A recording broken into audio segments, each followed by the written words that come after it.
की हार को किस तरह से देख रहे हैं? देखिए, 150 सीट का घमंड लेकर घूम रहे थे और सारे अखबार और चैनलों के सामने छाती खोल खोल कर कह रहे थे कि हर कीमत पर 150 सीट आएगी।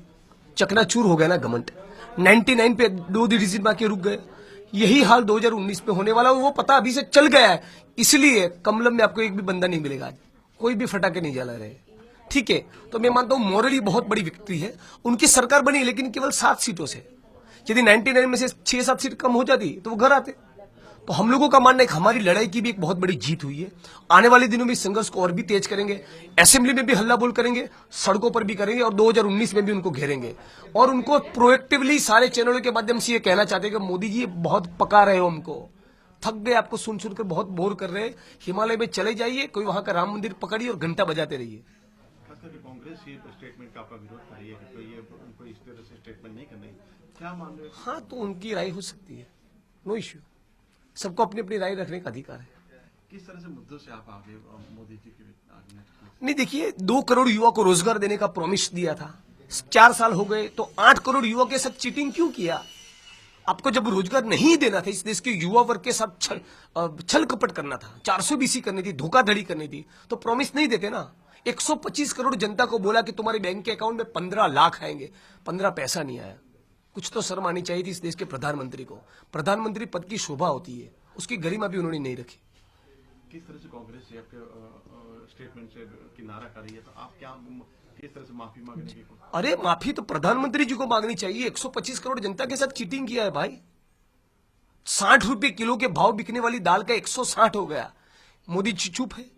करोड़ों अरबों के रैकेट चल रहे, मोदी जी खामोश है। 2 करोड़ युवा के रोजगार का पूछते तो उनके पास कोई जवाब नहीं। शमशान और कब्रिस्तान की बात करते चुनाव के वक्त, उनको मोहम्मद खिलजी याद आता है, गजनी याद आता है। मुद्दे पर बात करो ना। नर्मदा की कैनालों का नेटवर्क क्यों नहीं बना, बात करो उसके मुद्दे पर। कांग्रेस सपोर्ट नहीं करे तो किस तरह से पार्टियों का सपोर्ट के किस तरह से आपको? हमारे कैंपेन में कांग्रेस के लोग जुड़े, आम आदमी पार्टी के लोग जुड़े, बसपा के लोग जुड़े, सीपीआई के लोग जुड़े, सीपीआई में लिबरेशन के लोग जुड़े, स्वराज इंडिया के योगेंद्र यादव जुड़े। इस देश की करीब 1 डजन पॉलिटिकल पार्टियों ने हमको समर्थन दिया है। तो मैं मानता हूं 2019 में इसी तरह का एक सारे फोर्सेस का अलायंस बने तो मोदी जी तो डेफिनेटली रिटायर होकर पड़ेगा।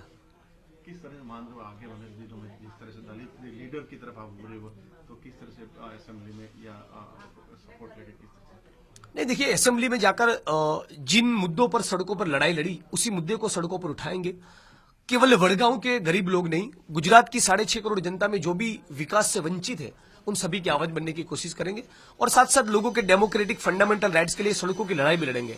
असेंबली में भी हल्ला बोल करेंगे, सड़कों पर भी संघर्ष करेंगे।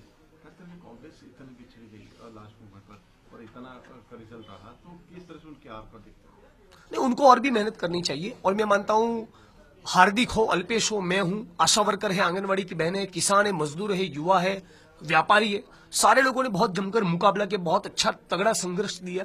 ये जो लड़ाई का जो स्पिरिट है वो भी एक बहुत बड़ी विक्ट्री है, मैं मानता हूं।